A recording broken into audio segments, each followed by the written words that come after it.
Programme है हालात हाजरा और देखने वाले जो भी हमारे हैं उन सबको मोहब्बत भरा सलाम। यकूब साहब हमारे साथ होंगे। मैंने यकूब साहब को कहा कि यकूब साहब गाली नहीं निकालनी, कहते इंशाल्लाह नहीं निकालते। अब देखते हैं। अस्सलाम वालेकुम यकूब साहब। वालेकुम सलाम व रहमतुल्लाह। हाँ जी, मैंने कहा क्या कहना चाहेंगे आज? थोड़ा सा आप प्रोग्राम शुरू करें फिर मैं बात करता हूँ। साल तो पहले मैं इतना हूँ अद्धे घंटा पहले खबर पढ़ा जरा शायद थोड़ी नजर च गुजरिया या नहीं जड़ा वाला वाकया जरा एक यतीम बच्ची है ਉਹਦੇ ਨਾਲ ਇੱਕ ਪਿੱਲੇ ਨੇ ਮਨਾਫ ਕੇ ਆਸਮ ਨੇ ਨਵਾਂ ਇਜਾਦ ਕੀਤਾ ਨਾ ਜਿਹੜਾ ਉਹ ਮੁਹਾਵਰਾ ਹੈ ਤਾਂ ਉਹਨੂੰ ਲੱਗਦਾ ਲੇਕਿਨ ਲੋਕਾਂ ਨੂੰ ਆਖਦਾ ਪਿੱਲਾ ਉਹ ਜਿਹੜਾ ਕੋਈ ਪਿੱਲਾ ਹੈ ਉਹਨੇ ਯਤੀਮ ਬੱਚੀ ਹੈ ਮਾਸੂਮ ਉਹਦੇ ਨਾਲ ਜ਼ਿਆਦਤੀ ਕੀਤੀ ਹੈ ਤੇ ਉਸ ਪਿੰਡ ਤੇ ਪਤਾ ਨਹੀਂ ਮੈਨੂੰ ਅਜੇ ਤੱਕ ਸਮਝ ਨਹੀਂ ਪਈ ਆਉਂਦੀ ਉਹ ਪਿੰਡ ਮੂੰਗਾ ਕਿਉਂ ਨਹੀਂ ਹੋ ਗਿਆ ਔਰ ਨਾਲ ਇਹ ਵੀ ਕਹਿੰਦਾ ਪਿਆ ਕਿ ਮੈਂ ਇਹਦੀ ਮਾਂ ਨਾਲ ਵੀ ਜ਼ਿਆਦਤੀ ਕਰਨੀ ਹੈ ਦੋਨੋਂ ਕਤਲ ਕਰ ਦੇਣਾ ਔਰ ਕੋਈ ਬੰਦਾ ਬੋਲਦਾ ਨਹੀਂ ਪਿਆ। ਤੁਸੀਂ ਆਰਮੀ ਤੱਕ ਲਓ ਮੌਲਵੀ ਤੱਕ ਲਓ पूरी पाकिस्तानी कौम तक लो किसी दुनिया के किसी मुल्क च यह काम तो थोबिया च भी नहीं पे होंदा जिहड़े साहब जिहड़ा पाकिस्तान च आउण लग पिया। अच्छा दूजी अर्ज है जी जी हुक्म करो हुक्म। अच्छा मैं ये कहना चाहूँगा कि यकूब साहब का प्रोग्राम बहुत लोग पसंद करते हैं। यकूब साहब की सेहत के लिए भी दुआ करते रहते हैं और यकूब साहब के मतलब कमेंट्स अभी तक जितने भी आए हैं वो यही हैं कि ये मुखलस हैं, मुहिब वतन है और इनको अपने मुल्क से मोहब्बत है और इसी दुख में दर्द में ये जज्बाती भी हो जाते हैं, गुस्से में भी आ जाते हैं। अच्छा अब आप क्या कहने लगे थे? मैं अर्ज करना पिया जेड़ा लगे ना अज 4-5 दिन हो गए सोमवार तू जेड़ा नवा आया अपने काजी मैं जवेद साहब शायद गल करना होना वही होता जो रब नूं मंजूर होंदा मेरा ईमान है वो जेड़ा बंदा जिस बंदे ने 2 किलो पेशाब खाधे होवे ना वो बाहर नहीं आ सकता। सवाल ही पैदा नहीं होता कि वो बाहर आ जाए आदत पै जाती है मजबूर हो जाता है। बिल्कुल मनु दुनिया बदल जाए आखो ना भाई 1.5 लाख क्रिश्चियन मुसलमान हो गए तो मैं मन लांदा आखो ना आसमा मुनाफिक उहदे नाल दे जरनल ते ये जिहड़ा काजी फाजिस है इहदे नाल दे बंदे मुसलमान हो जाण जां जिहड़ी कबीना नवाज शरीफ दी ते मैं नहीं मनदा।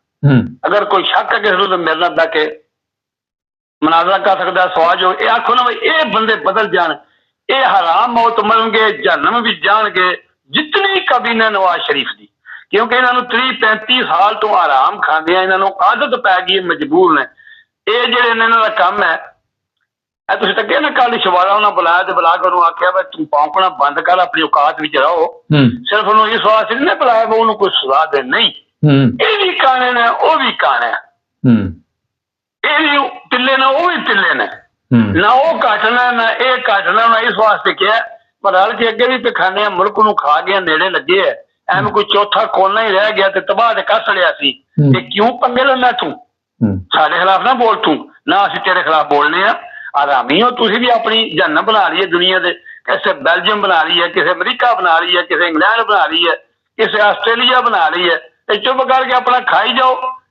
जन्म ही लियाओ सारे ये काम करो जो तू भौंकन लगा ना बाजो इंज करो फलाने इंज करो ये कोई नहीं होना तो वह इन्हें बुला के तड़ी तां लाई है भाई तू भी तेरे को भी अरबा खरब है ताकि एक काना भी रहे अपनी औकात भी रहे और सानू अगू भी दे। जवेद साहब जिस वे कोमा सौ जान कोमा जो गया खत्म हो जाए तुम ये तक लो कौम नूं पता ही नहीं पता नहीं केड़ी कौम कित्थों आई है पाकिस्तानी कौम सियारे तू आई है। अच्छा गल सुनो मनु ना मौलवी ना मनु आवाम भी समझ आती है ना कोई मैनू समझ नहीं आती कि इतना जुल्म 1.5 साल च बंदा दुल्ले दलाल का पुत्र है कंजरी का पुत्र नसीम टकरी का साहब ला लो जितनी दौलत छड़ गया सी इमरान खान सारा खजाना खाली कर गया जहाज लैके आए ने जहाज से बह के आए ने ये पूरी कौम तकरीर भी कौन ले आंदा पिया ये जहाजा से बह के आए ने जेडे सियारी मफरूर वाजिबुल कतल बंदे मुल्क दुश्मन गद्दार मुल्क लुटे आ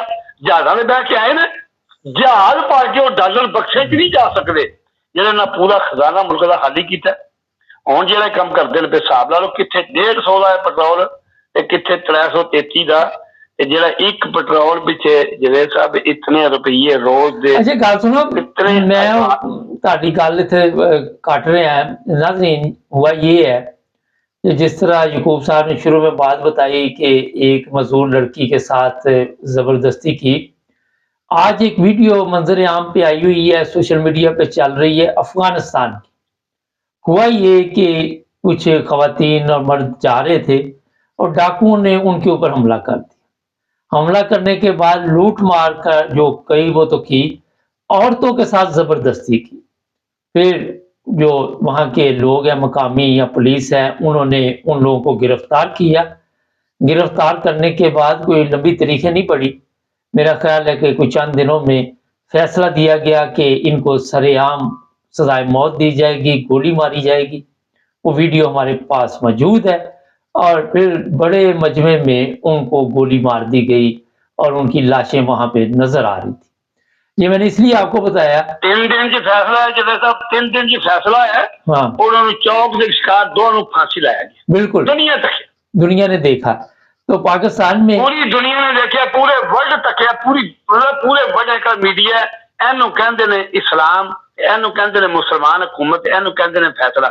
ਹੁਣ ਸਾਡੇ ਜਿਹੜੇ ਜਰਨਲ ਨੇ, ਸਾਡੀ ਕੌਮ ਤੇ ਮੇਰਾ ਦਿਲ ਨਹੀਂ ਕਰਦਾ ਮੈਂ ਕੀ ਆਖਾਂ, ਵਿੱਚ ਬੜੇ ਨੇਕ ਬੰਦੇ ਵੀ ਹਨ, ਪਰ ਇਸ ਵੇਲੇ ਸੱਪ ਸੁੰਘ ਗਿਆ।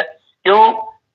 ਇਹ ਜਿਹੜਾ ਵਾਕਿਆ ਕਰਬਲਾ ਤਾਂ ਹੀ ਹੋਇਆ ਸੀ ਜੇ ਕੂਫੀ, ਚਲੋ ਜਿਹੜੇ ਉਹਦੇ ਸਾਥੀ ਹੈ ਯਜ਼ੀਦ ਦੇ ਉੱਤੇ ਆਏ ਨਾ, ਜੇ ਕੂਫੀ ਨਾ ਸੌਂਦੇ ਚੁੱਪ ਕਰਕੇ, ਇਹ ਵਾਕਿਆ ਕਿਆਮਤ ਤੱਕ ਨਹੀਂ ਹੋਣਾ, ਇਹਨਾਂ ਨੂੰ ਮਨਜ਼ੂਰ ਹੈ ਹੋਣੇ ਆ। ਅੱਜ ਪਾਕਿਸਤਾਨ ਸੇਮ ਕੂਫਾ ਬਣਿਆ ਜੇ ਪੂਰਾ। ਦੁਆਈ ਖੁਦਾ ਦੀ और 200 ਜਰਨਲ ਹੈ और 6.5 ਲੱਖ फौज है और 22 करोड़ आवाम चो 5 करोड़ भी गैरतमंद बंदे मर्द नहीं है, 5 करोड़ भी मर्द नहीं है। अच्छा यहाँ पे यकूब साहब एक बात बताऊं, जब बड़े मजमे में सजाए मौत उनको दी गई तो जो मजमे वाले देख रहे थे वो कभी भी किसी औरत के साथ ज्यादती नहीं करेंगे, कभी किसी बच्ची के साथ ज्यादती नहीं करेंगे। और जिन लोगों ने वहां पे उनको नहीं देखा, उनको वीडियो मिली होगी, वो भी इस तरह का काम नहीं करेंगे। और ये मेरा ख्याल है कि ऐसा कदम है। और इससे पहले मैं अपने नाज़रीन को बता दूं कि ईरान में उन्होंने इस तरह के लोगों को पकड़ा था जिन्होंने ख़वातीन के साथ ज़्यादती की थी। पहले उनको पूरे शहर में घुमाया, मारा और बाद में सज़ाए मौत दी गई। हमारा पाकिस्तान जो है उसमें जो सबसे बड़ा प्रॉब्लम है कि जब बाअसर अफराद हैं, जो ताकतवर अफराद हैं, वो कहते जी हमारे ऊपर तो कानून कोई चीज़ ही नहीं है, लागू ही नहीं होता। और यही सबसे बड़ी प्रॉब्लम है। आपने देखा कि कुछ दिन पहले बहावलपुर में जो वाक़या पेश आया, 5500 वीडियो थी, सब केस ख़त्म हो गया। आए दिन जना के, ज़बरदस्ती जना के अजीबो गरीब वाक़यात आपके सामने आते हैं, कहीं इज्तिमाई ज़्यादती के, मगर कोई पूछने वाला नहीं है। देर नगरी चौपड़ राज और नारे हमारे इस्लामी जमहूरिया पाकिस्तान। जी यकूब साहब, मैं अर्ज करना पे जवेद साहब, ये तुसी फरमाते हो पे कि 2-4 हज़ार रुपया यकीन करो, जो तुसी तहकीक करो, सही आजादाना तहकीक होवे ना, किसी मीडिया उन्होंने कहा लो साने तहकीक की है बहावलपुर वाले वाकया दी, ते उन्होंने क्या ने 13 दी एक बच्चा है साडी नजर च है जेड़े जनाबे ली ओ बच्चा निक्का अमाद जेड़ा मर गया अस्पताल च शहीद हो गया, ਉਹਦਾ ਜਿਸ ਵੇਲੇ ਮੌਲਵੀ ਜਨਾਜ਼ਾ ਪੜਾਉਣ ਲੱਗਾ, ਉਹਨੇ ਥੋੜੀ ਜੀ ਤਕਰੀਰ ਕੀਤੀ ਹੈ ਜਜ਼ਬਾਤੀ, ਉਹਦੇ ਕੰਨੇ 'ਚ ਇੱਕ ਬੰਦੇ ਡੱਬੂ ਮਾਰਿਆ। ਕਾਤਲ ਬਦਮਾਸ਼ ਆਏ ਨੇ, ਹਰਾਮੀ ਪਿੱਲੇ, ਪਤਾ ਨਹੀਂ ਕਿੱਥੋਂ ਆਏ। ਚਲੋ ਕੰਟਰੋਲ ਕਰੋ ਜ਼ਰਾ, ਹੱਥ ਹੌਲਾ ਰੱਖੋ ਜੀ। ਆਹ ਠੀਕ ਹੈ ਉਹਨੇ ਕਿਹਾ ਮੌਲਵੀ ਸਾਹਿਬ ਆਪਣੀ ਦੂਰ ਚ ਰਵੋ, ਸਮਝਾ ਨਹੀਂ ਆ ਗਈ, ਤੇ ਇਹਦਾ ਜਨਾਜ਼ਾ ਪੜਾਓ ਤੇ ਬਸ ਖਤਮ ਫਟਾਫਟ। मैं अर्ज करना पिया जवेद साहब, अल्लाह ही माफी दे इस मुल्क ते, खुदा ही रहम करे अपने प्यारे हबीब दे सदके। तक लो कोई उलमाए कराम नहीं है पूरे पाकिस्तान च, ऐसे एक भी मौलवी नहीं है। सब तो पहला जिस तरह बगदाद च मौलवी कतल किए गए ना, पहला तो पाकिस्तान च मौलवी कतल करो, एक मौलवी ना छो। दुआई खुदा दी ये ना दे मौलवी दे पैसे जिन्ना पास चाबी लगती है, 4 कौडियां लभदियां, एडा जुल्म हो रहा इस्लामी मुल्क। मैं अर्ज करना पिया दो ही गल्लां ने। मौलवी यकूब साहब का मतलब है कि एक मौलवी ना छड्डो, उन्होंने कानून के कटहरे च लियाओ कि तुसी मौलवी जे, तुसी अपनी जिम्मेदारी क्यों नहीं पूरी कर रहे, अवाम कानून नूं हाथ च ना ले, क्यों जी? मैं अर्ज करना जी उलमाए कलाम का काम है फतवे देन, उन्होंने काम है। दूजा जेडी फौज है ना जवेद साहब, मैं अर्ज करना पिया 200-250 जनरल लवेगा, 100-150 ब्रिगेडियर लवेगा, 200-400 कर्नल लवेगा, यह ब्रिगेड लवेगा, ज्यादा 1000 बंदा ਜਿਹੜੇ ਪਿੱਲੇ ਹੋਣਗੇ ਅੱਗੇ ਜਿਹੜੀ 6.5 ਲੱਖ ਫੌਜ ਹੈ ਉਹ ਪਾਕਿਸਤਾਨੀ ਹੈ, ਮੁਹਿੱਬੇ ਵਤਨ ਹੈ, ਉਹਨਾਂ ਦੀਆਂ ਮਾਵਾਂ ਭੈਣਾਂ ਘਰ ਚ ਨੇ, ਉਹਨਾਂ ਦੇ ਮਾਂ ਬਾਪ ਘਰ ਚ ਨੇ, ਉਹਨਾਂ ਦਾ ਵਤਨ ਹੈ, ਉਹਨਾਂ ਰਹਿਣਾ ਹੈ, ਇਹਨਾਂ ਨਸਲਾਂ, ਉਹਨਾਂ ਨੂੰ ਕਿਸੇ ਦੀ ਨਾਲ ਖੜਨਾ, ਕਿਸੇ ਦੀ ਅਰਬਾਂ ਦੇਣੇ, ਕਿਸੇ ਦੀ ਮੁਰੱਬੇ ਲੈ ਕੇ ਦੇਣੇ। ਉਹਨਾਂ ਨੇ ਜ਼ਾਲਮਾਂ ਨੇ ਕਿਉਂ ਚੁੱਪ ਕੀਤੀ ਹੈ? ਉਹ ਕਿਉਂ ਨਹੀਂ ਬੋਲਦੇ ਪਏ? ਉਹ ਕਿਉਂ? ਰਾਈਫਲਾਂ ਉਹਨਾਂ ਦੀਆਂ ਨੇ, ਆਸ਼ਮੇ ਮੁਨਾਫਿਕ ਦੀਆਂ ਰਾਈਫਲਾਂ ਨਹੀਂ, ਨਾ ਇਹਨਾਂ ਜਨਰਲਾਂ ਦੀਆਂ ਰਾਈਫਲਾਂ ਨੇ, ਨਾ ਇਹਨਾਂ ਬ੍ਰਿਗੇਡੀਅਰਾਂ ਕਰਲਾਂ ਦੀਆਂ, ਜਿਹਨਾਂ ਆਪਣੇ ਮੁਰੱਬੇ ਬਾਹਰ ਲੈਣ ਦੇ ਨੇ। ਇਹਨਾਂ ਨਸਲਾਂ ਜਿਹੜੇ ਮੁਲਕ ਨੂੰ ਰੋਜ਼ ਦਾ ਇੱਕ ਦਿਨ ਦਾ ਅਰਬਾਂ ਰੁਪਇਆ ਇੱਕ ਬੰਦਾ ਖਾਂਦੇ ਹੈ। ਜਿਵੇਂ ਸਾਹਿਬ 23 ਕਰੋੜ ਆਵਾਮ ਹੈ, 1 ਰੁਪਈਆ ਵਿੱਚ 23 ਕਰੋੜ ਬਣਦਾ ਹੈ, ਤੇ ਜਿਹੜਾ ਇੱਕ ਫੈਮਿਲੀ ਰੋਜ਼ ਦਾ 1000 ਰੁਪਏ ਤੋਂ ਉੱਤੇ ਰੋਟੀ ਖਾਏ ਨਾ, ਮਾਲੀ ਜੀ ਦਾਲ ਰੋਟੀ, ਤੇ 1000 ਰੁਪਏ ਦਾ ਪੇ ਕਰ ਰਹੀ ਹੈ।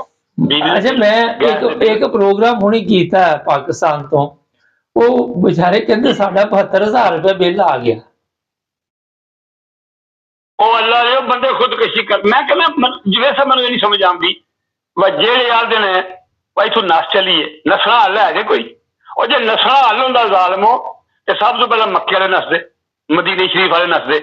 ਔਰ ਮੁਸਲਮਾਨ ਤੇ ਉਹ ਮੁਸਲਮਾਨ ਹੋਵੇ ਸਹੀ, ਉਹਦਾ ਈਮਾਨ ਕਾਮਲ ਹੋਵੇ ਸਹੀ।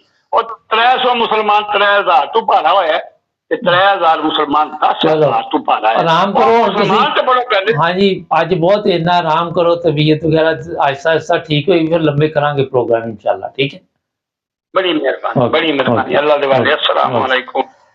नाज़रीन, जो प्रॉब्लम है कि यकूब साहब बीमार आदमी है, वो आके कई दफ़ा जज्बात पे कंट्रोल नहीं रखते और कई दफ़ा कुछ कह जाते हैं। लेकिन कोई भी काम हो, पाकिस्तान में हो, दुनिया के किसी मुल्क में भी हो, आप रहते हो, कानून को हाथ में नहीं लेना, क्योंकि जब आप कानून को हाथ में लेते हैं तो मेरा ख्याल है फिर आप खुद भी एक मुजरिम बन जाते हैं।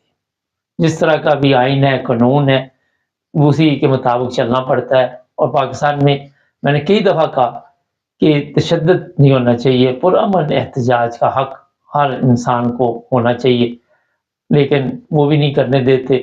अभी जो बात की थी कि वो बच्चा जो फौत हुआ और मौलवी साहब को कहा कि शॉर्ट में जनाजा पढ़ाओ, वो बच्चे के बाप की शलवार भी पकड़ी हुई थी नामालूम अफराद ने, और उसको कहा हुआ था कि आपने कोई ऐसी बात नहीं करनी यहाँ। ये तो हालत है, इंसान खुल के रो भी नहीं सकता, खुल के अपना बच्चे का अफसोस भी नहीं कर सकता, आंसू भी नहीं बहा सकता। हमारे चैनल को सब्सक्राइब करें, जुड़े रहें हमारे साथ, ताकि और भी प्रोग्राम देखते रहें।